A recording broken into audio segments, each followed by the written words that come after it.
بسم اللہ الرحمن الرحیم، السلام علیکم، میں ہوں عدیل وڑائچ۔ ناظرین، آٹا چینی بحران سے متعلق تحقیقات میں ایک نئی جنگ کا آغاز ہو گیا ہے، نئے پلیئرز انٹر ہو گئے ہیں اور یہ معاملہ اب ایک اور جانب جانے لگا ہے۔ اس پہ بات کریں گے اور اس کے علاوہ ہماری دوسری سٹوری ہوگی فائنینشیل ٹائمز، جو کہ ایک برطانیہ کا ادارہ ہے اور اس نے سٹوری لگائی ہے سول ملٹری تعلقات سے متعلق، اور عمران خان کی حکومت کو سائیڈ لائن کر دیے جانے کا دعویٰ کیا ہے۔ لیکن اس میں دلچسپ بات یہ ہے کہ اس کے پیچھے بھارتی ہاتھ اس میں بے نقاب ہوا ہے اس سٹوری کے پیچھے۔ اور اس کے علاوہ ہم سمندر پار میں بیٹھے ہمارے جو پاکستانی بھائی ہیں، خاص طور پہ اسپین میں ایک ایشو ہے، وہ ہم حکومت کے سامنے رکھیں گے۔ سب سے پہلے ہم بات کرتے ہیں ہماری جو مین سٹوری ہے آٹا چینی بحران سے متعلق تحقیقات۔ وزیر اعظم عمران خان نے معاملے کا نوٹس لیا تھا اور گندم کی شارٹیج تو ہوئی تھی، جس پر یہ انہوں نے تحقیقات کا حکم دیا تھا۔ چینی کا معاملہ انہوں نے آج خود ٹیک اپ کر کے، شوگر پرائسز چونکہ بڑھ رہی تھیں تو انہوں نے کہا کہ اس کی بھی تحقیقات ہونی چاہیے۔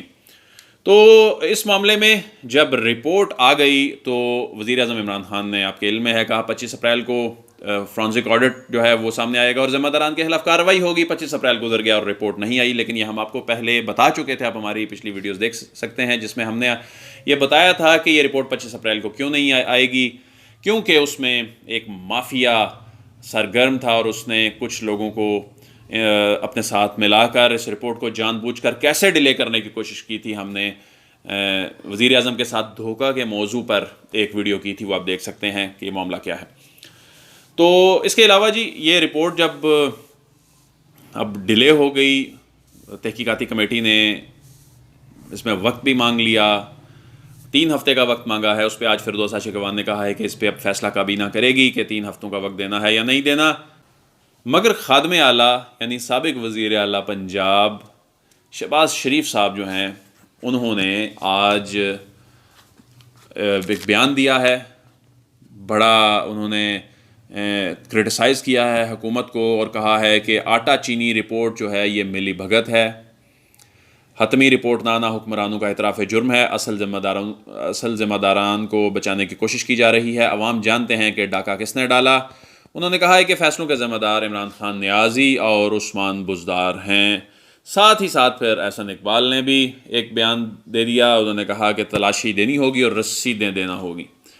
ناظرین، اس میں اب کچھ اہم اور قانونی ٹیکنیکل اس میں چیزیں اب شامل ہو گئی ہیں جو آنے والے دنوں میں کہیں اور جاتی نظر آ رہی ہیں۔ سب سے پہلے تو یہ سمجھنے کی ضرورت ہے کہ یہ جب کمیٹی بنائی تھی، یہ وزیر اعظم عمران خان نے خود بنائی تھی، پارلیمنٹ میں یا سڑکوں پر یا سیاسی جماعتوں کی جانب سے کوئی ایسا مطالبہ نہیں تھا کہ جی یہ تحقیقاتی کمیٹی اس طرح ان لوگوں پر بنائی جائے۔ وزیر اعظم عمران خان نے اپنی مرضی سے کمیٹی بنائی، اپنی مرضی کے لوگ انہوں نے بیچ میں رکھے۔ پھر جب وہ رپورٹ آ گئی تو انہوں نے کہا کہ جی اس رپورٹ کو پبلک کر دیا جائے۔ بظاہر کوئی ایسا دباؤ نظر نہیں آتا تھا حکومت پر، حکومتی لوگوں نے اس رپورٹ کو پبلک کر دیا، سوشل میڈیا پر رپورٹ سب کے سامنے آ گئی، میڈیا پر رپورٹ سب کے سامنے آ گئی۔ پھر اس کے بعد انہوں نے کہا کہ 25 اپریل کو فرانزک رپورٹ جو ہے وہ سامنے آئے گی۔ 25 اپریل کی جو ڈیٹ تھی، یعنی 6 اپریل کو پہلی رپورٹ آئی، 25 اپریل کو یعنی تقریباً 2 ہفتوں بعد انہوں نے کہا فرانزک آ جائے گی۔ 25 اپریل کی تاریخ، کہیں سے کوئی دباؤ تو نہیں تھا۔ اب وزیر اعظم نے اس کو اگر ڈیلے کرنا تھا تو مجھے سمجھ نہیں آتی کہ انہوں نے پھر 25 اپریل کی تاریخ کیوں دی، اور اگر اتنا ہی حکومت کے لیے ٹربل ہو رہی تھی، ان کے لیے واجد ضیاء اور ان کی ٹیم ٹربل کریٹ کر رہی تھی، تو اسی ٹیم کو فرانزک آڈٹ کا کیوں کہہ دیا گیا؟ اچھا، پھر اس میں ایک اور چیز کہ سبسڈی جو ہے، سبسڈی لینا یا سبسڈی دیا جانا آج تک یعنی کسی قانون کے تحت کوئی جرم نہیں۔ ہم اس سے پہلے بھی آپ کو اس معاملے پہ ٹیکنیکلی آپ کو بتا چکے ہیں کہ یہ سبسڈی بنیادی طور پہ کوئی غیر قانونی چیز نہیں ہے۔ لیکن جو اب اشارے ہیں وہ کس جانب جا رہے ہیں؟ آج فردوس عاشقوان صاحبہ نے اس پہ ایک پریس کانفرنس کی ہے۔ انہوں نے کہا جی کہ وزیر اعظم کی ذات پر تنقید کی جا رہی ہے، ان کو نشانہ بنایا جا رہا ہے، لیکن اصل سبسڈی تو لی ہے شریف خاندان کے دور میں لی گئی ہے، اور سبسڈی دینے والا کون ہوتا تھا؟ چچا بھتیجے کو دے رہا ہوتا تھا، بھتیجا جو ہے وہ تائے کو دے رہا ہوتا تھا، باپ بیٹے کو دے رہا ہوتا تھا، بیٹا باپ کو دے رہا ہوتا تھا سبسڈی. تو یہ معاملہ جو ہے بڑا خوفناک، جو اس کے کانسیکوینسز جو ہیں وہ نکلتے نظر آ رہے ہیں. کیونکہ سبسڈی غیر قانونی جیسا کہ میں نے کہا نہیں ہے، تو ایسا لگ رہا ہے کہ آنے والے دنوں میں ایسی کچھ چیزیں بلیک اینڈ وائٹ میں آ جائیں گی، پھر نئے ایس او پیز بن جائیں گے، شاید کوئی قانونی حیثیت بھی دے دی جائے کہ سبسڈی اگر غیر قانونی طور پر استعمال ہو یا اس کا مس یوز ہو تو وہ جرم بن جائے، یا اس کو غلط کام ڈکلیئر کر دیا جائے. تو ایسی صورت میں جو سبسڈی دی گئی، فردوس عاشقوان نے بھی آج کہا ہے کہ اس کے سب سے بڑے بینیفیشری جو ہیں وہ شریف خاندان خود ہے. اور جو موجودہ تحقیقاتی رپورٹ ابھی تک سامنے آئی ہے اس میں بھی ایک بہت بڑا پورشن جو ہے وہ شریف خاندان کے آخری دور میں دیا گیا. 20-22 ارب روپیہ سبسڈی جو دی گئی، اور عمران خان دور میں تو بہت کم دی گئی، لیکن کم بھی اگر دی گئی اور مس یوز ہوئی ہے ایکشن تو ضرور ہونا چاہیے. تو اس میں پھر جو جس طرح کے یہ کہہ رہے ہیں شہباز شریف صاحب مطالبہ کر رہے ہیں کہ فیصلہ ساز تو عمران خان اور عثمان بزدار ہیں، تو پھر تو فیصلہ کرنے والے اس وقت نواز شریف اور آپ بھی تھے. تو پھر تو اور آپ کے دور میں جو سبسڈیز اور جتنی بڑی پیمانے پر دی گئی ہیں، یہ تو پھر بات بہت ہی آگے تک جاتی نظر آ رہی ہے. اور بظاہر ایسا لگتا ہے کہ اسی لیے اس معاملے کو پولیٹیسائز کرنا شروع کر دیا ہے، اور یہ کہا جا رہا ہے کہ مزید اس کی گہرائی میں جانے کی ضرورت نہیں ہے، یہ رپورٹ بس ابھی لے آئیں، اس میں 3 ہفتوں کا ٹائم آپ کیوں دے رہے ہیں. دوسری ہماری سٹوری ہے جی، فائنینشیل ٹائمز نے ایک آرٹیکل لکھا ہے، ایک سٹوری لگائی ہے کہ سول ملٹری تعلقات پاکستان میں بہت خراب ہو چکے ہیں، اور اب لوگ کہتے ہیں کہ عمران خان کی حکومت کب جائے گی، اور عمران خان کو سائیڈ لائن کر دیا گیا ہے. شروع سے لے کر آخر تک اس سٹوری میں جھول ہی جھول ہیں. اور یہ سٹوری بنیادی طور پر پہلے میں یہ بتاتا چلوں کہ فائنینشیل ٹائمز جو ہے یہ ایک لندن بیسڈ اس کا یعنی اس کا جو ہیڈ کوارٹر ہے وہ لندن میں ہے، اور یہ جاپان کی ایک کمپنی اس کی پیرنٹ کمپنی ہے.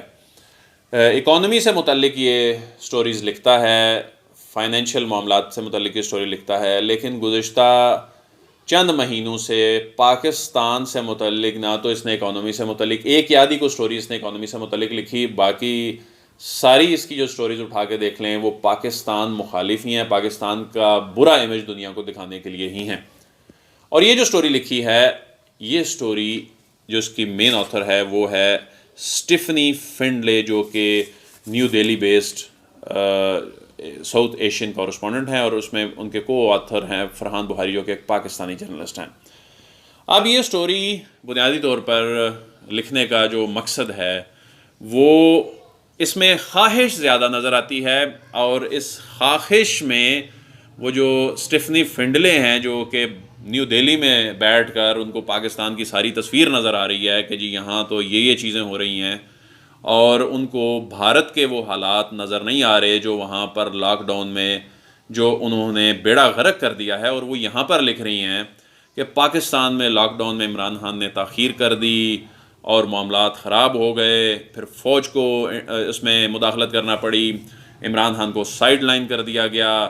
اس میں پھر ایک انہوں نے دفاعی تجزیہ کار یا کچھ سابق جرنیلوں کو نام لیے بغیر جو ہے وہ مینشن کر دیا، اور ان کا نام نہیں لیا، اور کہا ہے کہ ریٹائرڈ جرنیل نے کہا کہ حکومت اور فوج کے درمیان گیپ پیدا ہو گیا ہے. اس کے علاوہ انہوں نے کہا کہ عمران خان جو ہیں وہ 22 مارچ کو یہ کہہ رہے تھے کہ میں لاک ڈاؤن کے خلاف ہوں، تو اگلے ہی دن press conference D J S P R نے کر دی. تو جب میں نے الجزیرہ کی رپورٹ کا پوسٹ مارٹم کیا تھا تو جو لگنے والے الزامات تھے آلموسٹ ایسے ہی تھے، وہ آپ ضرور دیکھیے گا کہ اس میں کس طرح وہ سٹوری گھڑی گئی تھی، اور یہ کس طرح گھڑی گئی ہے. یعنی جو لاک ڈاؤن یہ کہہ رہے ہیں کہ جی عمران خان چاہتے نہیں تھے اور وہ لاک ڈاؤن عمران کی مرضی کے بغیر ہو گیا، تو پاکستان میں تو کبھی انڈیا کی طرز والا لاک ڈاؤن رہا ہی نہیں ہے. پاکستان میں تو ایک پارشل نوعیت کا لاک ڈاؤن رہا ہے ہمیشہ، اور اگر وہ لاک ڈاؤن عمران خان کی مرضی کے بغیر ہوا تھا یا ہماری سول قیادت کی مرضی کے بغیر ہوا تھا، تو اس لاک ڈاؤن میں پھر 1 مہینے بعد نرمی مزید کیوں کر دی گئی؟ کیا پاکستان میں کرونا کیسز ختم ہو گئے؟ کیا پاکستان میں کرونا کیسز دنیا بھر کی طرح جو ہیں ان میں گریجولی اضافہ نہیں ہوتا جا رہا، وہ تو پوری دنیا میں ہوتا جا رہا ہے. تو پھر اس کا مطلب ہے کہ عمران خان کا کیا وہ موقف جو ہے وہ درست تھا؟ تو اس کا مطلب یہ ہے کہ جو لاک ڈاؤن سے متعلق اس وقت بھی پارشل لاک ڈاؤن تھا اور اب اس میں نرمی کی جاتی رہی ہے، بلکہ جو عمران خان کا موقف ہے کہ لاک ڈاؤن جو ہے یہ مسئلے کا حل نہیں ہے، اب تو پوری دنیا اس کو تسلیم کر رہی ہے. اب تو یو اے ای اس میں سے نکل رہا ہے، اب تو یورپی ممالک اس میں سے نکل رہے ہیں، اب تو جہاں سب سے زیادہ تباہی ہوئی ہے امریکہ، وہ اس میں سے نکل رہا ہے. تو یہ بالکل بے بنیاد اور گھڑی ہوئی بات. پھر اس میں یہ کہا گیا کہ جو تمام فیصلے جو ہو رہے ہیں، یہ جو کوارڈینیشن سے متعلق کمیٹی ہے، اس میں سول قیادت نہیں کر رہی. اس کے تو سربراہ ہی عمران خان ہے، اس میں تو سول نمائندگی ہی بہت زیادہ ہے، اور اس کی اناؤنسمنٹ بھی سول قیادت کرتی ہے جو فیصلے ہوتے ہیں. تو یہ بھی بالکل بے بنیاد جو بات ہے یہ ثابت ہوئی. پھر کہا گیا، اور جب بات نہ بن پئی، وزیر اعظم Imran Khan F A T F سے جی نام نکلوانے میں ناکام ہو گئے اور اپنا موقف دینے میں، دنیا کو قائل کرنے میں ناکام. مطلب کہاں ایف اے ٹی ایف پہ پھر بات نکل گئی.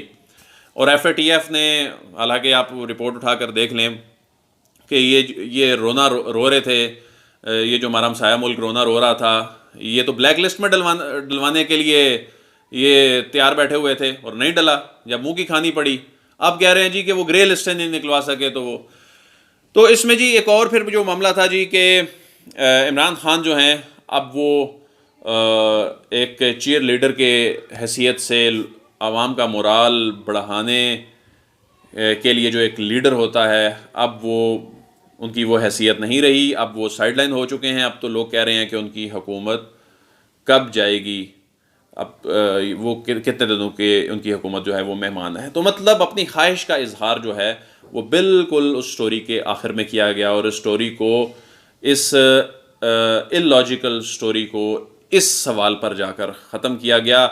اور اس خواہش کے پیچھے انڈیا میں نیو دہلی میں بیس جو اس کی مین آتھر ہے، جو کہ وہاں بیٹھ کے پاکستان کے معاملات کو دیکھ رہی ہے اور اس پہ تجزیہ کر رہی ہے، اور اس کو انڈیا کے حالات نظر نہیں آتے. تو اس میں جو بنیادی طور پر اس ادارے کا، میں نے آپ کو بتایا نا کہ آپ ماضی کی رپورٹس اٹھا کے دیکھ لیں، وہ آپ کو پاکستان کا غلط امیج پیش کرنے میں ہی نظر آئیں گی، اور فائنینشیل معاملات پر آپ کو کوئی سٹوری نظر نہیں آئے گی، کوئی پازیٹیو معاملات پر کوئی سٹوری نظر نہیں آئے گی. اور اس میں G20 ممالک سے قرضوں میں ریلیف سے متعلق بھی اس نے اپنی تکلیف کا اظہار کیا.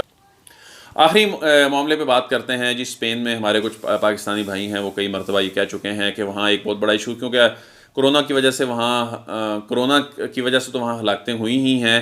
اس کے علاوہ بھی وہاں چونکہ پاکستانی کمیونٹی بہت بڑی تعداد میں ہے، اور وہاں پر جو پاکستانی وفات پا جاتے ہیں تو ان کی ڈیڈ باڈیز کو پاکستان لانے کا معاملہ جو ہے وہ تقریباً رک گیا ہے. اور وہاں تدفین کے حوالے سے بہت زیادہ کاسٹ آتی ہے، یعنی کوئی 4-5 ہزار یورو ان کو جو مسلمانوں کے قبرستان کے حوالے سے وہ پے کرنے پڑتے ہیں. اور پاکستان میں پھر جو یہاں پر بیٹھے جو رشتہ دار ہوتے ہیں وہ انتظار کر رہے ہوتے ہیں کہ کسی طریقے سے ڈیڈ باڈی یہاں پر پہنچے، لیکن اس وقت وہ تمام آپریشنز جو ہیں وہ رکے ہوئے ہیں. تو اور جو کارگو کے ذریعے ایسا آپریشن کہیں چل بھی رہا ہے تو اس میں اتنی زیادہ کاسٹ آ جاتی ہے کہ عام آدمی اس کو افورڈ ہی نہیں کر سکتا. اس حوالے سے انہوں نے کہا کہ ہمارا معاملہ جو ہے وہ ریکویسٹ جو ہے حکومت تک پہنچائی جائے. اس کے علاوہ سعودی عرب میں ہمارے کچھ پاکستانی بھائی جو ہیں وہ جن کے پاس اقامے نہیں ہیں، یہاں سے ٹور آپریٹرز نے اور جو امپلائمنٹ پروموٹرز ہیں انہوں نے بھجوا دیے ان کو، اور وہ 6 مہینے سال سے بیٹھے ہیں، اور اس وقت وہ پھنسے بیٹھے ہیں وہاں پر. ان کو لانے کے حوالے سے جو ہے وہ کوششیں دفتر خارجہ کو کرنی چاہیے. عدیل وڑائچ کو اجازت دیجیے، آپ سے پھر ملاقات ہوگی. اللہ حافظ.